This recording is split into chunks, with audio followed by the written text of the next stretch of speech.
There seems to be a general consensus among policymakers that the underlying cause of Pakistan's economic woes is the poor performance of the export sector. Pakistan's economy is currently based on import substitution, and to make it an export-based economy, the country must restructure its economic policies to benefit the many, not the few. Let's start with the country's biggest export partner, the United States. Despite Islamabad's shaky relationship with Washington over the past few decades, 2020 estimates show that around 17% of Pakistan's total exports are absorbed into the US market. Pakistan has consistently run a trade surplus with the US since the mid-1990s. From an international trade perspective, that is not surprising at all, because the US is not only one of the largest consumer markets in the world, it is also a net importer.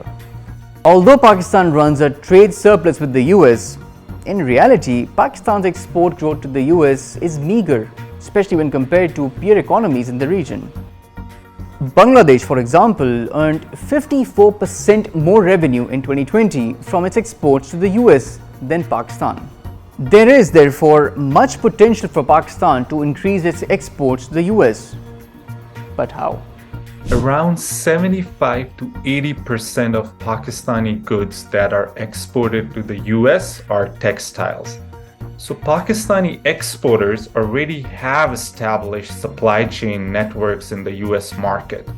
But the major issue is that Pakistan specializes in low value-added sectors. And this is directly tied to the prevailing global value chains, where low-income countries like Pakistan face an inherent disadvantage as manufacturers of the good, because big brands are primarily based in countries of the global north, and they're extracting the major bulk of value in the global value chain network. Bangladesh faces similar problem as a low-income country, but at the macroeconomic level, it has done better than Pakistan, as it generates 2 times greater revenue via its textile exports as compared to Pakistan. But I would like to underscore that many textile sector workers in Bangladesh work long hours at a low wage in dangerous work conditions. And I would say Pakistan should definitely not replicate this type of extractive model of exports growth. Instead, I would suggest that Pakistan should rather specialize in goods, including textiles, which are certified by fair labor and environmental standards, as they ensure basic rights of workers, decent pay, environmental sustainability, and they also tend to generate more value. And we expect the demand of these goods to increase in the US in future. Another important sector is the ICT. There is a potential for growth there.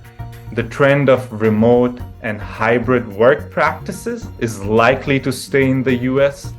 Therefore, we expect the demand of IT-enabled services to remain high.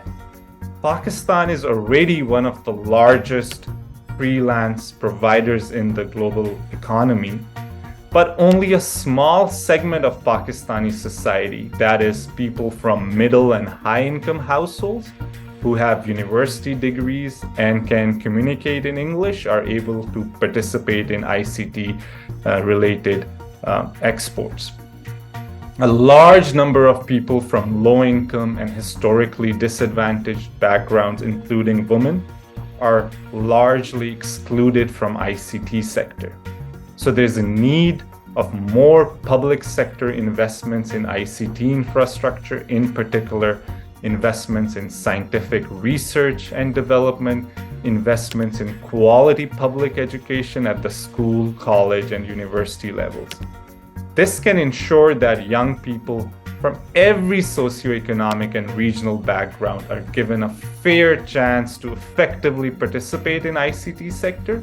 And this also maximizes the chance of new innovation and Pakistan's exports growth to the US.